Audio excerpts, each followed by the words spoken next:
देखिए वे पवन जायसवाल से मेरी मुलाकात, मैं लंका पे एक प्रोटेस्ट हो रहा था, उसको उसकी कवरेज के लिए मैं गया था वहाँ पर। तो कवरेज ख़त्म हुआ तो हम लोग ऑलरेडी वहाँ पे जो भी लोग प्रोटेस्ट करते हैं, जर्नलिस्ट वगैरह जो भी लोग हैं, तो वहाँ एक चाय की दुकान है पटेल जी की, उनके यहाँ हम लोग चाय पीने गए थे। तो वहाँ पे भी जो ख़ास तौर से पवन के साथ आखिरी समय तक रहे इलाज के दौरान और हेल्प करते रहे, राजीव, वो मेरे छोटे भाई भी लगते हैं। तो बहुत काफ़ी करीबी हम लोग का है। तो हम वहाँ पे हम लोग चाय पी रहे थे, तो वहीं पे उन्होंने बताया कि पवन आ रहे हैं। क्योंकि उसके पहले वो गए थे दिल्ली इलाज के लिए। तो मेरी पहली मुलाकात 27 सितंबर को पिछले साल उसी जगह पे हुई। मैं क्योंकि जिधर पवन का गांव मतलब घर है, कस्बा है, उसी के आगे मेरा घर भी है। मैं और उनके ही शहर से मैं पढ़ा लिखा हूँ, इंटर वगैरह मेरा वहीं से हुआ है, और मतलब कस्बे से। तो मैं वाकिफ़ हूँ उस तरफ के हालात के। तो मैं जानता तो था क्योंकि खबर वगैरह आती थी तो रिपोर्टर वगैरह उनको जानते, लेकिन मिला मैं कभी नहीं था। तो 27 सितंबर को मेरी पहली मुलाकात वहीं पे हुई थी। तो उस दौरान जब आए तो राजीव ने परिचय मेरा कराया कि इनकी हालत, तो मुझे क्योंकि कैंसर था, लोगों ने जब एक बात आ चुकी थी कि पवन को कैंसर है, और एक फेम तो हो ही चुके थे रोटी कांड के बाद, नमक रोटी कांड के बाद। तो एक था कि हमें भी मालूम था क्योंकि सब लोग जुड़े हुए हैं, तो और मैं पत्रकार हूँ, तो खासतौर से क्षेत्रीय पत्रकार हो चाहे कहीं के चीज़ों को, उत्पीड़न और उनकी हालात को लेकर मैं थोड़ा सेंसिटिव शुरू से रहा हूँ। तो उस वजह से मेरा एक होता है कि चाहे कोई हो या ना, लेकिन अगर जर्नलिज्म में है या ऐसे भी नॉर्मल है भी है तो ठीक, लेकिन जर्नलिस्ट है तो मैं अगर कोई है इस लेवल पर, तो मैं एक मेरा अपना लगाव है कि उनके हालात को कैसे समझने वगैरह का। तो मैं उस दिन मुलाकात मेरी पहली बार हुई थी 27 सितंबर को। तो जिक्र उन लोगों ने, तो वो आए, रिपोर्ट दिखाए, तो लोग आपस में सब यही बातचीत हो रही थी लोगों की कि कैसे इलाज कराएगा। तो हमने कहा कि देखिए हमारे परिचित एक डॉक्टर हैं, हम अभी उनको रिपोर्ट फ़ोटो मैंने खींचा तो उनको व्हाट्सअप किया उनके पास। तो हमने जवाब मांगा था कि नहीं हम हैं ये चीज़ें, तो उन्होंने उसी समय हमें बता दिया था कि देखिए इनका ऑपरेशन करना होगा। और वो 4th स्टेज पे, कैंसर का वो चौथा स्टेज था। मतलब उस स्टेज में बहुत कम लोग ही ऑपरेशन भी करते हैं, लेकिन ऑपरेशन तो 4th स्टेज में उनकी कंडीशन थी, उन्होंने बताया। तो वो जानते थे, पवन इस बात को जानते थे क्योंकि वो बीएचयू में दिखाया था, कैंसर हॉस्पिटल टाटा वाले में। तो उनको भी बताया गया था कि आपका जल्द से जल्द ऑपरेशन करना है। लेकिन वहाँ प्रॉब्लम इनके साथ ये आ रही थी जो टाटा हॉस्पिटल ने, कि उनको जो डेट मिल रहा था, क्योंकि प्लास्टिक सर्जन वहाँ उपलब्ध नहीं हो पा रहा है, तो ये 1 महीने बाद का ऑपरेशन का मिल रहा था। तो अब ये था कि 2-4-5 दिनों के अंदर ही उनका ऑपरेशन होना बहुत ज़रूरी था। तो हमने कहा कि चलिए हम आपको एक और सलाह दे, आप ले ही चुके हैं, वाकिफ़ हैं, आपसे बेहतर कौन जान सकता है, मेरे से अच्छा कौन जान सकता है सलाह लेने से। तो फिर मैंने कहा कि चलिए, तो उन्होंने टाइम दिया, अपॉइंटमेंट दिया, मैंने तुरंत गया।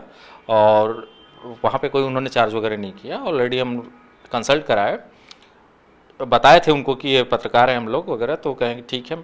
तो देखे चीज़ों को, उनको समझाए। तो उन्होंने अपना ऑपरेशन का भी उनके पास प्रस्ताव रखा कि देखिए कंडीशन जो वगैरह है, तो वो अब जो भी चीज़ें हैं, तो वहाँ पे 3 लाख रुपए में पूरी बात, मतलब इनको जो भी है, तो कई ऑप्शन बताए थे। वो महंगा वाला जो उनको था तो 3.5 लाख हुआ, तो बाद में 3 लाख पे वो राजी हुए। तो 3 लाख पे वो हुआ कि हम आपका ऑपरेशन कर देंगे, चीज़ें ऐसे ऐसे हो जाएंगी। तो फिर वहाँ आए तो हमने कहा कि देखिए हम आपको कंसल्ट के लिए लिए थे, अब आप सोच लीजिए, 1% भी अगर आपको डाउट हो तो मत कराइएगा, सीधी सी बात है। क्योंकि सलाह लेना जरूरी है, ऑपरेशन कराना ना कराना बढ़िया जगह होता है, मेरा सीधे कहना था। तो उन्होंने अगले दिन वहाँ से गए, हम लोग सब चले आए, वो लोग घर गए। अगले दिन तो वो जाकर भर्ती हो गए, हम लोग को बताया भी नहीं। अब भर्ती हो गए तो पता चला कि वो भर्ती हो गए वहाँ पे ऑपरेशन के लिए 28 सितंबर को। तो फिर हमको भी पता चला, राजीव जो थे कंटिन्यू सब लोगों को धीरे धीरे कि भर्ती हो गया, ऑपरेशन होने जा रहा है, तब मैसेज आया। तब हम लोग फिर हुआ कि ठीक है भाई। तो स्थिति क्या थी कि उसके पहले वो बहुत इसके लिए कोशिश किए थे। कुछ लोगों ने जब खबर उनके कैंसर की आई तो लोगों ने दिल्ली भी बुलाया था, ऐसा नहीं है भेजे, जैसे वो गए थे। करीब करीब हमको जो हमारी बात हो रही थी बाद में उनसे हुई, उनके भाई से, तो बताया लोग कि भैया हम लोग वहाँ गए थे, बुलाए तो लोग पहले तो मिले भी नहीं, कुछ पार्टी के नेता वगैरह फिर थे, मिले तक नहीं। और करीब करीब वो लोग 3-4-5 दिन रहे होटल में, रहने उन्हें खाना 30,000 रुपया बता रहे थे कि हमारा वहाँ पे खर्च हो गया। किसने बुलाया था? कुछ नेता थे वगैरह, वो ज़्यादा डिटेल आपको उनके बड़े भाई बता पाएंगे। लेकिन पवन ने ये बात हमसे बताई थी उनके भी कि हम लोग गए थे, करीब करीब हम लोग का 4 जितने दिन रहे उसमें 30,000 रुपये हमारा खर्च हुआ, लेकिन हमारा कोई काम नहीं। उसमें कुछ पत्रकार भी थे, कुछ मतलब जो भी उस समय कहे होंगे उनको, क्योंकि फ़ोन उनको आते थे तो इसके बारे में, लेकिन मुझसे जो बात उन्होंने कही थी तो वहाँ पे गए तो और निराश होके आए थे। निराश आने के बाद तो फिर बनारस में कोशिश करने लगे, तो 1-2 हॉस्पिटल और गए थे, तो जो भी उनको समझ में आया तो उस वजह से भर्ती हुए। उनका 28 को ही शायद हमको लगता है भर्ती हुआ था, 28 को रात में शायद ऑपरेशन हुआ था, 28 सितंबर को। 29 सितंबर को हमको मैसेज जो हम देख रहे थे अभी, तो उसमें हुआ कि 28 सितंबर को ऑपरेशन हो गया था, और जो इन्फॉर्मेशन आया था कि सफल ऑपरेशन हो गया था कैंसर वगैरह का। तो अब अगले दिन फिर ऐसे ही चला, तो 1 महीने बाद मतलब 2-3 दिन तो कंटिन्यू करीब 1 महीने वो वहाँ पर रहे, क्योंकि कॉम्प्लिकेशन बढ़ते जा रहे थे। जैसे ऑपरेशन हुआ तो कैंसर का जो उन्होंने बायोप्सी वगैरह हुआ तो उसमें नहीं आया, लेकिन जो इनका जबड़े का जो प्लास्टिक सर्जरी हुई थी वो प्रॉब्लम क्रिएट कर रहा था, और इनके शरीर पे फंगल इन्फेक्शन बहुत था स्किन पे, तो इस वजह से डॉक्टर का कहना था कि इसकी वजह से कॉम्प्लिकेशन आया। लेकिन हम कहें आपने जो वादा जितना उन्होंने कहा तो वो तो करिए। तो लोग कंटिन्यू दबाव में भी थे कि 1 महीने करीब वहाँ पर उन्होंने उसको सेटल करने की कोशिश किया, तो ऑपरेशन उसके दौरान कई बार होते रहे। तो उस समय बल्कि शायद वो आ गया था दीपावली, तो वो चले गए थे घर। तो वो 1 महीने हॉस्पिटल में रहे? हाँ, 1 महीने तक कंट्रोल, उसके बाद भी जाने के लिए उसमें ऑपरेशन फिर खुल कर दोबारा प्लास्टिक सर्जरी हुई, उसके बाद भी कुछ सुधार फिर तो हुआ, तो सुधर रहा है फिर, लेकिन जो नली लगी थी वो नली कभी निकली नहीं उनकी, जो खाने पीने के लिए लगा था।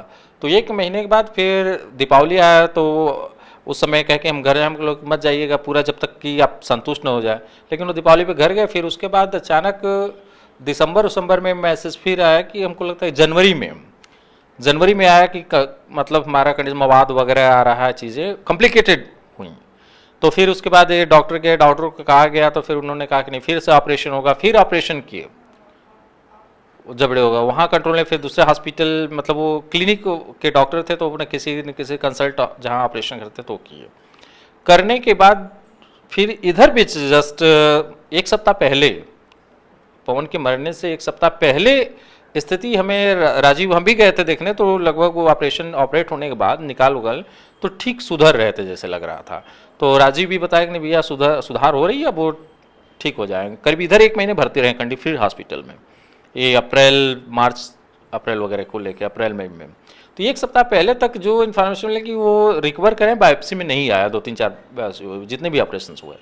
लेकिन अचानक क्रिटिकल, तो ये अचानक एपेक्स में भर्ती 2 दिन पहले, मरने से पहले 2 दिन पहले हुए थे, 2 दिन पहले हुए। तो हम लोग को ये नहीं पता कि बाद में पता चला कि अपेक्स में भर्ती हुए, मतलब 1 सप्ताह के गैपिंग हुआ। तो इसमें हुआ कि अचानक वो क्रिटिकल हुआ जो भी इन्फेक्शन। तो वही डॉक्टर से हम लोग बात किए वगैरह, तो कह रहे कि वो फेफड़े तक इन्फेक्शन पहुंच गया है। अब वो कौन सा कैसे हुआ है चीज़ें मतलब हुआ। लेकिन एक चीज़ समझ में आया, शुरू में जो बात मैं बता रहा हूँ, पैसे नहीं थे पवन के पास, जो भी 50-60, क्योंकि हुआ था बिना उनके ऑपरेशन, उनका पैसा जमा नहीं किए थे, लेकिन ऑपरेशन हो गया जिस हॉस्पिटल में वो रहे। तो जब हुआ तो इनके पास पैसे जमा करने के लिए लाए थे लोग, पैसा जमा नहीं किया, लेकिन ऑलरेडी शुरुआत में जो भी हम लोग रहे उनका ऑपरेशन हो गया, लेकिन पैसा नहीं जमा। बाद में शाम को जमा कर हम लोग गए, फिर हमारे सामने ही पैसा वैसा 50,000-60,000 जो भी इकट्ठा किए थे उन्होंने जमा किया। फिर मतलब उस पैसे को लेके पैसा नहीं था, इस वजह हमको जो लगा कि कहीं बाहर जाकर अच्छे हॉस्पिटल में पवन इलाज इसलिए नहीं करा पाए, और जाने के लिए जैसे दिल्ली गए एक बार निराश होकर चले आए, कोई पैसा नहीं था कि वो अपने से किसी बड़े हॉस्पिटल में करा ले, या किसी अच्छे हॉस्पिटल में कोई लिंक नहीं था, जैसा कि अक्सर होता है जो लोग पत्रकारिता में करते हैं। क्षेत्रीय पत्रकारों का तो ऐसा होना नहीं है।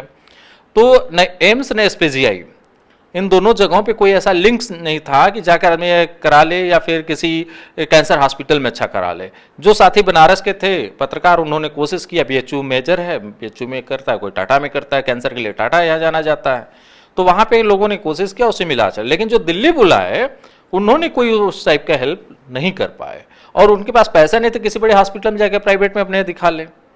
और उसी पैसे के दबाव में ही जो उनको लगा कि एक बजट में, जो लोग कई जगहों पे गए होंगे उनको लगा हो कि हाँ बजट हमारे बजट में है या हो जाएगा, जो भी चीज़ें हों, इस वजह से उस डॉक्टर के हमको लग रहा है वो कराने के लिए राजी भी हो गए उनके बजट। लेकिन अगर पैसा होता तो कहीं बेहतर होता। और जैसे ये भी उनको ऑप्शन मिला था कि जब आपके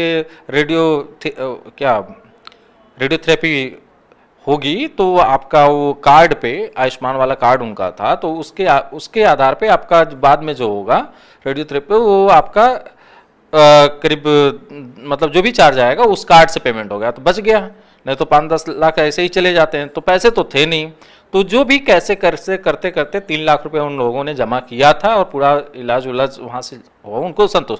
मेरे पास मैंने बीच में उनको कहा था, जब कॉम्प्लिकेशन बढ़ रहा था, मैंने मैसेज किया था, हमसे बात होती थी, तो मैंने कहा था कि आप बल्कि वहाँ से निकल कर दूसरे जगह आप दिखा लो।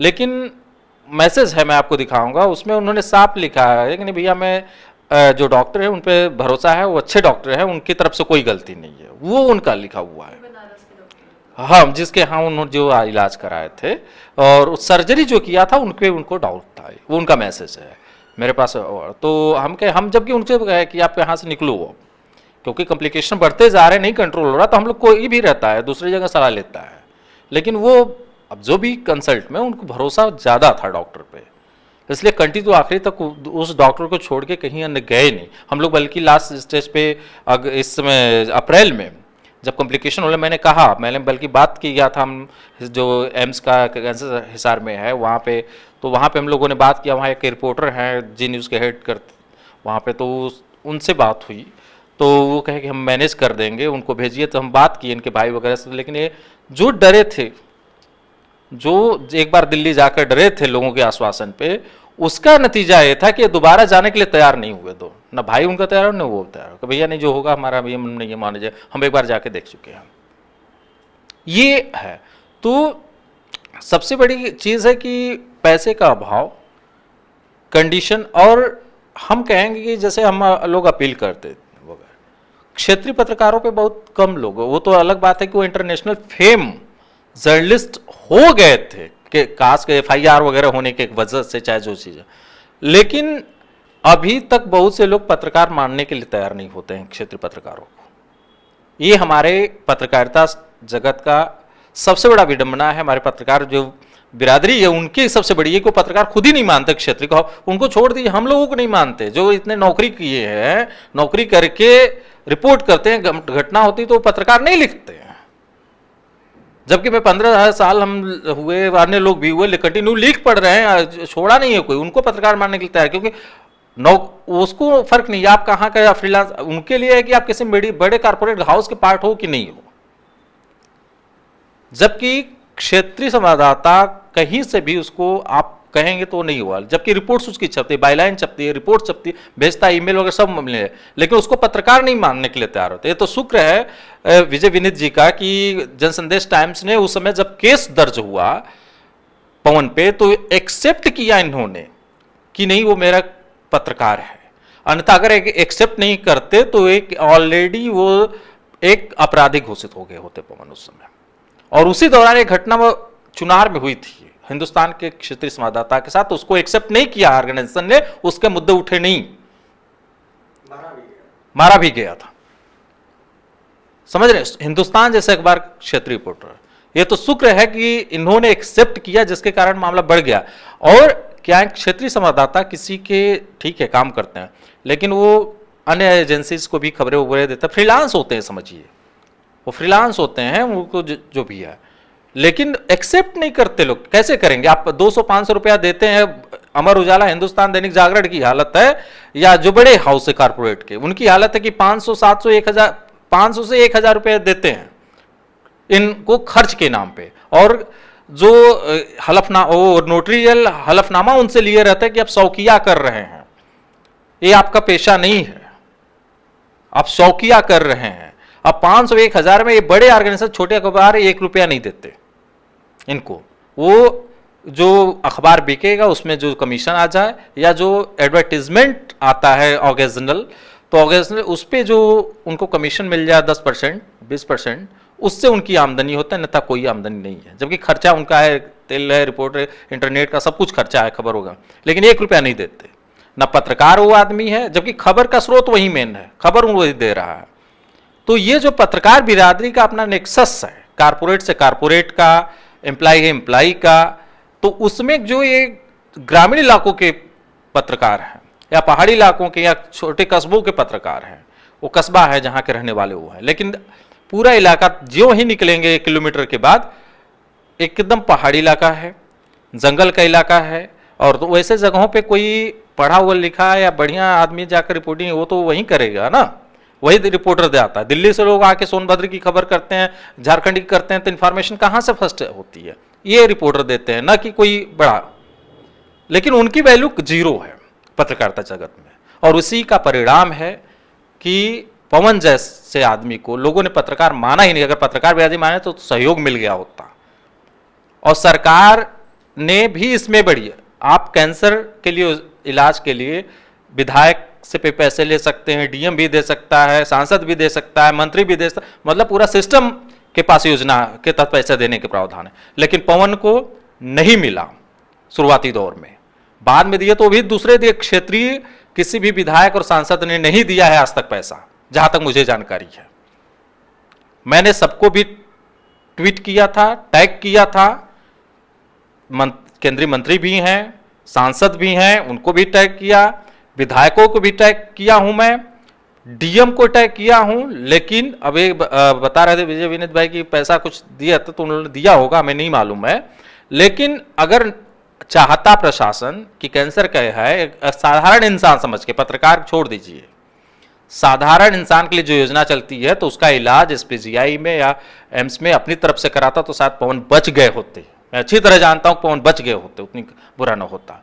लेकिन पैसे के अभाव में, लिंक के अभाव में, चीजों के अभाव में वो शख्स, हम लोग को जितनी कैपेसिटी सबकी रही मिलके किया गया, लेकिन हम लोग नहीं बचा पाए। हमें सभी लोगों को ये अलग है कि अफसोस है, हम आने के लिए तैयार नहीं थे, इस आपकी रिपोर्ट के लिए आने के लिए हम तैयार नहीं थे। लेकिन भाई साहब ने फ़ोन किया वगैरह, नहीं तो हम कोई शौक नहीं है उसके जीते जी, जो हम बचा ही नहीं पाए तो किस चीज़ का हम इंटरव्यू दें आपको, किसका कोई क्रेडिट ले, क्यों ले भाई? मेरा क्या, तो उस मेरा पैसा तो उसने लगाया, झेला तो उसने झेला, ऑपरेशन उसने झेला, मैं तो एक सलाह के रूप में सलाह दिया और मेरा उसमें कोई भूमिका नहीं है। लेकिन जो मैं हालात देखता हूं पत्रकारों की, वो हालात हैं कि जो बैठे हैं पत्रकारिता में अवार्ड लेते हैं, वो बताएं ना कि आपके जिस खबर पे उसका स्रोत कौन है, जिस पे आपने गोयनका अवार्ड लिया है, चाहे इंटरनेशनल अवार्ड लिया है, जो भी अवार्ड आपको मिले हैं, उसका स्रोत आप बताइए। वो स्रोत आप नहीं है जिसके कारण आपको अवार्ड मिला है, वो स्रोत वो क्षेत्रीय संवाददाता है, वहां से इन्फॉर्मर है उसे, और उसको क्रेडिट आप नहीं देते हैं। मुझे याद है, वो बात बोल भी दूंगा तो क्योंकि ऑर्गेनाइजेशनल सेटअप है, उसको हम बाद में बता देंगे, क्योंकि मुझे याद है कि एक ऐसी खबर सोनभद्र से छपी थी, गोविंदपुर हेड से, जो एक्सक्लूसिव खबर थी और हिंदुस्तान में छपी थी, और उस क्षेत्रीय संवाददाता को बायलाइन नहीं दिया गया था। और दिल्ली से आकर एक बड़े मैगजीन ने, रिपोर्टर ने आकर पूरा कवरेज किया और उसकी चर्चा हुई, अवार्ड मिल गया, और उसका नाम तक नहीं आया जिसने ब्रेक की स्टोरी, मुझे याद है। ये है कि मतलब क्रेडिट भी नहीं मिलता है एक्सक्लूसिव स्टोरियों का, यहां कैसे भी लगेंगे तो बायलाइन छप जाती हैं। तो इसके लिए मेरी पत्रकार बिरादरी, जो संपादक हैं, चाहे जो बैठे हैं दिल्ली, लखनऊ, कहीं भी बैठे हैं ब्यूरो में, वो सबसे ज्यादा जिम्मेदार हैं ऐसे क्षेत्रीय संवाददाताओं के मरने के। और उसी के देन है कि हमारा एक पत्रकार मारा गया, मर गया, कहिए मारा क्या गया वो, क्योंकि सिस्टम की नाकामी के साथ हमारे पत्रकार बिरादरी की भी नाकामी है। अगर वो लोग कायदे से, जब पता चल गया, तो मुझे तो बाद में पता चला, अपील लोग किए चीज़ों में, हमें तो हम बताए ना, हमको 27 सितंबर मतलब लास्ट स्टेज पे मुझे पता चला है, और मेरे संपर्क में आने अगले दिन ऑपरेशन हो, चाहे जैसे भी हुआ, आगे कंडीशन हुआ, ऑपरेशन हुआ, लेकिन उसके पहले वो महीनों से दौड़ रहा आदमी हो, ठीक है, और ऑपरेशन के 4th स्टेज पे पहुंच जाए और तब तक सपोर्ट न मिले, तो ये कितनी बड़ी नाकामी है। अगर अपने पत्रकार बिरादरी में दिल्ली, लखनऊ में जो लोग बैठे हैं, अगर 1000, 500 रुपया दिए होते तो उसके पास इतने पैसे हो गए होते कि इलाज करा लिया होता। हम दूसरे से आशा क्या करें? जिसके खिलाफ हम लिख रहे हैं वो हमें पैसा कहां से देगा? हमारा सपोर्ट क्यों करने जाएगा? सिस्टम से हम आशा करें, लेकिन सिस्टम ने न उसको देखा, न पत्रकार बिरादरी ने अपना देखा। जो लोग, और क्षेत्रीय संवाददाताओं की हालत यही है कि पवन जैसे कितने मर जा रहे हैं, किसी की खबर नहीं है। पवन इंटरनेशनल फेम थे तो उनकी चीज़ें पता चल गई, ऐसे बहुत से पत्रकार मर जा रहे हैं। एक फ्लोरोसिस से एक क्षेत्रीय संवाददाता इसमें सोनभद्र में पीड़ित है, चल नहीं पाता है, और पता नहीं कितनी स्टोरी, और एक बड़े अखबार के लिए क्षेत्रीय संवाददाता है, काम ग्राउंड रिपोर्ट लिखता है और बड़ी बड़ी ब्रेकिंग किया है, और वो विकलांग है, इलाज है, आज उसकी हालत दयनीय हालत में है, लेकिन कोई सूद लेने वाला नहीं है, और आज नहीं 3-4 सालों से वो दिल्ली उल्ली सब चला गया, और अलग बात है कि इलाज वगैरह जाए, लेकिन वो भी कल मरेगा। वो फ्लोरोसिस का खबर लिखने वाला पत्रकार फ्लोरोसिस का ही प्रभावित विकलांग हो चुका है। खबर है दिल्ली के पत्रकारों में या किसी टीवी चैनलों पे है, किसी वेबसाइट पे खबर नहीं है। ये हालात हैं हमारे। जैसे आपको पढ़ने का बहुत शौक है और पीएचडी भी आप कर रहे हो, जो आप सिस्टम की बात कर रहे हो, तो इसका मतलब शुरुआत कहाँ से हुआ आपको लगता है? ऐसे क्यों है कि इतना फर्क है ग्रामीण पत्रकार में और शहर के पत्रकार में, कि मतलब जो आपने अभी समझाया उसका वो रूट कॉज आपको क्या लगता है, क्यों है? इसका रीजन सिंपल सा है, हम जो एक दूसरे को कर्व करके आगे निकलना चाहते हैं, और एक कारपोरेट क्या कहता है, बचत। हमें भी, हम नौकरी करते हैं, तो हम नौकरी करते हैं तो हम शोषक हैं, वहां जो एडिटर बैठा वो शोषक के रूप में बैठा है, उसे पैसा जो मिलता है लाखों की सैलरी, वो लाखों की सैलरी इसलिए मिलता है कि जो इंफॉर्मेशन जो काम कर रहा है उनके हक को मारता है, तब उसको लाख रुपए मिलता है। अगर वो ऐसा नहीं, ये इसके लिए सबसे बड़ा जिम्मेदार संपादक है, ब्यूरो है, जो ब्यूरो चीफ बैठ के बैठा संपादक है, जो इंचार्ज बैठ के बैठा वही सबसे बड़ा कोई पत्रकार ही इसके लिए जिम्मेदार है। मालिक नहीं जानता था, किसी कारपोरेट घराने का मालिक नहीं जानता कि इतने में रिपोर्ट होती है, कितना आता है, लेकिन आपने फ्री में काम करा के अपनी सैलरी बढ़ाने के लिए एक की सैलरी खत्म कर दी। 10,000 रुपया आपने सैलरी बढ़ाने के लिए एक को 5,000 देने के लिए बंद कर दिया, एक नौकरी देने के लिए बंद कर दिया। तो ये जो पत्रकारों ने एक दूसरे का गला काटना शुरू किया है, यही सबसे बड़े जिम्मेदार। और ये नहीं, मालिक को कोई फर्क नहीं पड़ता, अगर एक क्षेत्रीय संवाददाता को 5,000 महीने में मिल जाए कोई फर्क नहीं पड़ता है उसको। अगर उसका कार्ड बन जाए, कुछ नहीं आप कार्ड बना देंगे, उसको क्या फर्क पड़ता है? अगर एक आईडी कार्ड बना के देते हैं क्षेत्रीय संवाददाता को और एक अमाउंट देते हैं, आप थोड़ा सा कम लेते हैं तो क्या फर्क पड़ जाता है? दिल्ली में बैठे हुए लोग 500 रुपए में स्टोरी चाहते हैं, और अपने जब आके करेंगे स्टोरी, कम से कम 20 से 25,000 30,000 रुपए खर्च करके स्टोरी जाते हैं। क्या हुआ? 500 रुपए में स्टोरी आप चाहते हैं, कौन से ग्राउंड रिपोर्ट की स्टोरी 500 रुपए में मिलेगी?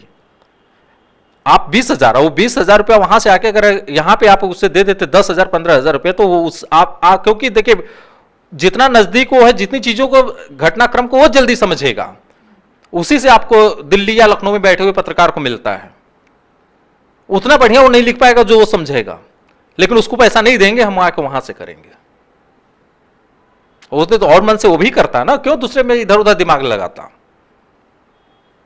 तो इसके लिए जिम्मेदार वो है, अपनी सैलरी लेने के लिए लाखों की सैलरी उठाएंगे, लेकिन एक जो रिपोर्ट ग्राउंड से देने वाला होगा उसके लिए 500 रुपया भी देने के लिए, और वो भी पैसा कब आएगा? 6 महीने बाद आता है। 5 में अगर फ्रीलांसर कर रहा है कोई, मान ले बता क्षेत्रीय संवाददाता को पैसा ही नहीं मिलना, लेकिन अगर फ्रीलांस कोई भी अगर कर रहा है तो उसको भी 6 महीने बाद पैसा आता है। वो लिख देगा तो 6 महीने बाद आएगा। और रेट्स ऐसी होती है 500 से स्टार्टिंग के, उससे भी कम? उसमें भी टैक्स कटेगा, उसमें भी टैक्स भी कटेगा, और ये एक टीडीएस कटेगा उसमें। अगर 500 देने का हुआ तो टीडीएस भी कटेगा उसका। हिंदुस्तान 605 रुपए देता है, उसमें भी टीडीएस काटता है। बात में तो ये कौन बता रहा है?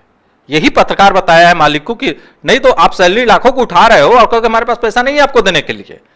बहुत से अभी जो वेबसाइट वैकल्पिक मीडिया के प्लेटफॉर्म चल रहे हैं उनकी भी तो हालत यही है।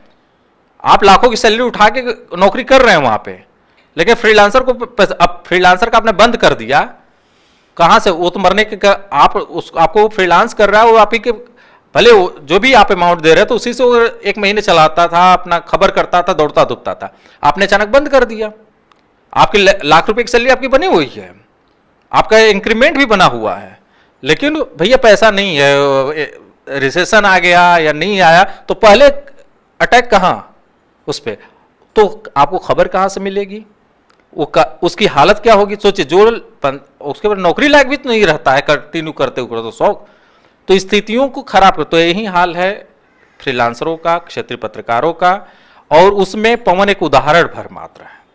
को पवन इसलिए उदाहरण आप सबकी निगाह गई है क्योंकि इंटरनेशनल फेम हो गए थे, वो भी एफआईआर झेलने की। अगर जेल न गए होते पवन, एफआईआर न झेले होते, तो आज इतनी चर्चा नहीं होती। मैं भी बता दूं, अच्छी से अच्छी रिपोर्ट से लिखी गई हैं क्षेत्र, लेकिन चर्चा उसी की होती है जब एफआईआर होता है। उस रिपोर्ट की चर्चा कभी नहीं बताई ना, बिना किसी, जिसको नेशनल इंटरनेशनल किसी क्षेत्रीय पत्रकार को या फ्रीलांसर पत्रकार को ऐसी जगह मिली हो जब तक वो एफआईआर न झेला हो, जेल न गया हो। तो अगर जब तक एफआईआर नहीं, एफआईआर आप सोचिए, वो तो ठीक है कि प्रेस काउंसिल ने किया, हट गया, नहीं उसमें चीजें आप समझे, प्रेस काउंसिल ने टेकअप किया कि खत्म करा दिया, हो गया। मैं आपको बताऊं, मेरे पे 2009 में एफआईआर कराया गया था, एफआईआर लगा है 2009 का, आज तक एक्सेप्ट नहीं हुआ है कोर्ट में, आज तक एक्सेप्ट नहीं हुआ है एफआईआर 2009 और ये 22 से। सीडीओ ने कराया था, फिर एफआईआर भी उन्होंने बयान में कहने का फर्जी केस था, फर्जी हुआ, एफआईआर लगा भी है 2009 का, आज तक एक्सेप्ट नहीं हुआ है। तो आपको क्या लगता है, वो एफआईआर तक मामला है उसका, वो पूरी जब तक केस खत्म नहीं होता है तब तक प्रेशर है, सब कुछ है। ये क्षेत्रीय संवाददाताओं के साथ फर्जी केसेस बनाकर कई लोगों से है, ये जो भी लिख रहा है उसके साथ हो रहा है। वो तो हाइप में हुआ, पवन एक बन गए, उसी चीजें थी, खबर रिपोर्ट हुई, स्टैंड किए कि हुआ, नहीं तो नहीं होता है। और हालात बहुत बुरे हैं और इसके लिए जिम्मेदार हमारी पत्रकार बिरादरी और संपादक कहीं ज्यादा हैं। हम रिपोर्टर्स ग्राउंड पर जाकर असलियत इसलिए ढूंढ पाते हैं क्योंकि हमें हमारे सब्सक्राइबर्स का सहयोग है। हम विज्ञापनकर्ताओं पर निर्भर नहीं करते, इसलिए आज ही हमारी वेबसाइट पर जाकर हमें सब्सक्राइब करें और गर्व से कहें, मेरे खर्च पर आज़ाद है खबरें।